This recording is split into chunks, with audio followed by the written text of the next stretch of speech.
पाकिस्तान में आज की सुबह आतंकियों के लिए भयंकर अंधेरा लेकर आई है। अंधेरे पर ध्यान दीजिएगा क्योंकि अंधेरे में ही पाकिस्तान में बड़ा खेल हुआ है।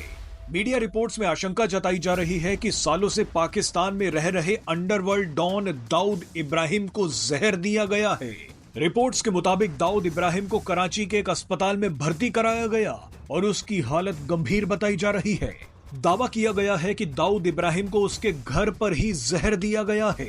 वैसे एक जगह तो यहां तक दावा किया गया है कि दाऊद इब्राहिम को 15 दिसंबर को जहर दिया गया था और 17 दिसंबर को वो मर भी गया, लेकिन इस बात की कोई पुष्टि नहीं है। पाकिस्तान तो वैसे भी इस पर कोई बयान नहीं देगा क्योंकि पाकिस्तानी सरकार तो ये बोलती आई है कि दाऊद इब्राहिम उनके देश में है ही नहीं। अगर ये बात सच है तो इससे बड़ी खबर और क्या होगी। सुनने में तो यहाँ तक आया है कि हाफिज सईद भी डर के मारे खून के आंसू रो रहा है। दाऊद इब्राहिम को किसने जहर दिया और पाकिस्तान में आतंकियों को कौन मार रहा है, इसके बारे में आपको आगे बताते हैं, लेकिन उससे पहले हमने आपको कहा था कि अंधेरे पर ध्यान रखिएगा।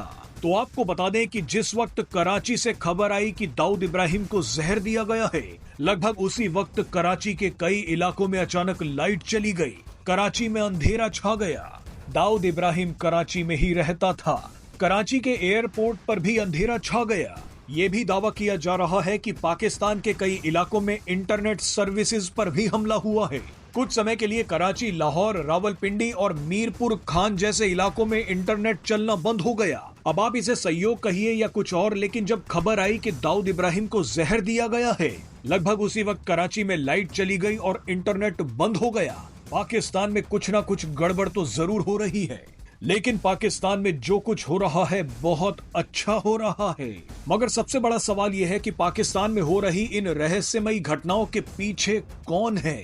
कई एक्सपर्ट्स दावा कर रहे हैं कि पाकिस्तान में आतंकियों का सफाया तालिबान के कहने पर हो रहा है। अफगानिस्तान का तालिबान और पाकिस्तान का टीटीपी ही मिलकर आतंकियों का सफाया कर रहा है। लेकिन सबसे हैरान करने वाली बात यह है कि तालिबान की मदद पाकिस्तान की सेना और आईएसआई खुद कर रही है। ये सुनकर आपको अजीब लग रहा होगा, लेकिन इस बात में सच्चाई की पूरी संभावना है।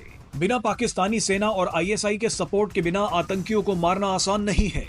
आतंकियों को पालना और उन्हें सिक्योरिटी देना पाकिस्तान के लिए आर्थिक और कूटनीतिक स्तर पर महंगा पड़ता जा रहा है। अब तालिबान और पाकिस्तानी सेना से ये कौन करवा रहा है वो आप जानते ही हैं।